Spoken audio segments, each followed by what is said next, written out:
Right, so this is a continuing saga of the Mark II Jaguar door lock, which, as you can see, is far more complicated than what it needs to be.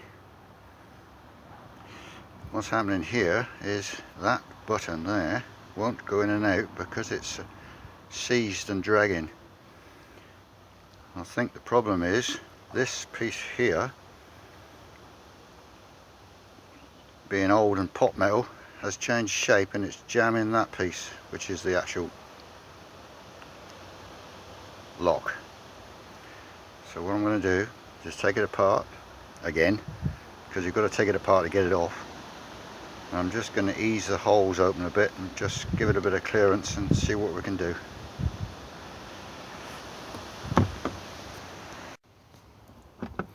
Right, so I've taken it apart.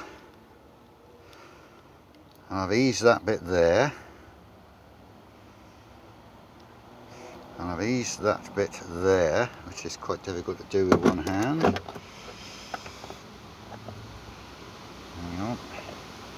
So that now goes in and out without any problems. It was catching in there, I don't know if you can see that.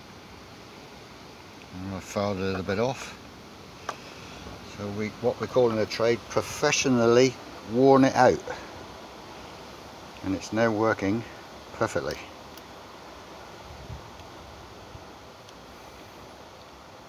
All I've got to do now is just reassemble that into the door, because you've got to do it all in bits and pieces. That should work spot on.